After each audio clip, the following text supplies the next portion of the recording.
La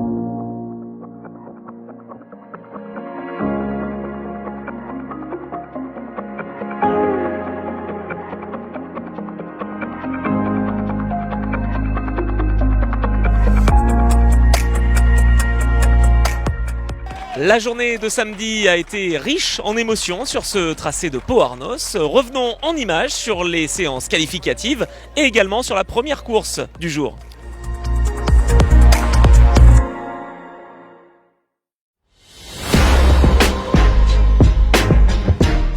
Le peloton Super Sport 300, divisé en deux groupes en raison d'un nombre important de concurrents engagés, a vu Alexis Boudin signer le meilleur chrono absolu en 1:26:091. Très à l'aise ce week-end, Diego Poncet place sa Kawasaki en deuxième position sur la grille et s'élancera devant le Sartois Alexis Négrier. La deuxième ligne de la grille de départ sera occupée par le pilote motobox Florent Dacunha, Anatole Beaupère et Lynn Vieillard sur la Yamaha numéro 37 de l'équipe FT Racing Academy. Premier challenger, Lucas Lynx devance Ludovic Camouret et Fergus Cretieno. Lors de la course de la dernière chance, permettant à 5 pilotes de participer aux deux confrontations de demain, Evan Plindou s'est imposé devant Enzo Damani, Valentin Brulet, Lou Hoss et Germain Pilou.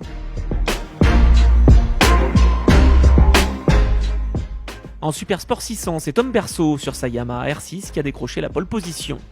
Poleman est meilleur pilote challenger, il devance de 96 millièmes de seconde l'actuel leader du classement général, Valentin Debise, sur sa Kawasaki numéro 153. Troisième sur la grille de départ et deuxième challenger, Ludovic Cauchy échoue à 128 millièmes de la pole. Mathieu Gregorio, Vincent Falcon et Dylan Mill partiront de la deuxième ligne.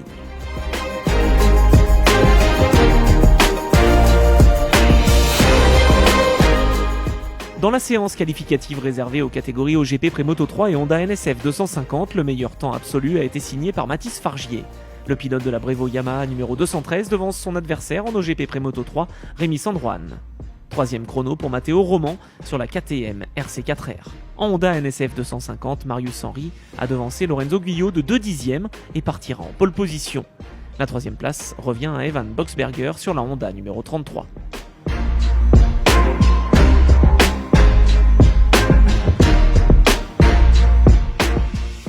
La dernière séance qualificative du jour voyait les pilotes du championnat de France Superbike s'affronter sur cette piste de 3 km 0,30.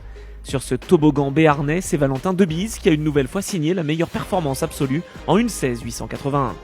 Dans une séance très intense, le pilote Kawasaki est même parti à la faute en tentant d'améliorer son chrono pour se mettre à l'abri de la BMW de Kenny Forêt, excellent deuxième à 4 dixièmes de seconde seulement. Morgan Berchet hisse sa Yamaha de l'équipe PMR à une très belle troisième position et sera à surveiller dès demain en course. Enfin, les sidecars clôturaient cette première journée de compétition. 16 tours attendaient les pilotes. À l'extinction des feux, les Paul Mented et Vincent Peugeot voyaient leurs adversaires Paul Léglise et Sébastien Lavorel s'emparer immédiatement des commandes de la course. Le Yamaha Automoto numéro 33 creusait un écart de 3 secondes sur son plus proche poursuivant et maintenait sa première position jusqu'au drapeau à damier, malgré l'arrivée de quelques gouttes de pluie à 5 tours du but. Dans la catégorie F2 châssis court, victoire chargée d'émotion pour Steven Spalaker et Marjorie Sescouti. Il s'impose devant Estelle Leblond et Sarah Sescouti, alors que le podium est complété par François Leblond et Cyril Douane-Chazelle. Rendez-vous dès demain pour la deuxième et dernière journée de compétition sur le circuit européen de Pau Arnos.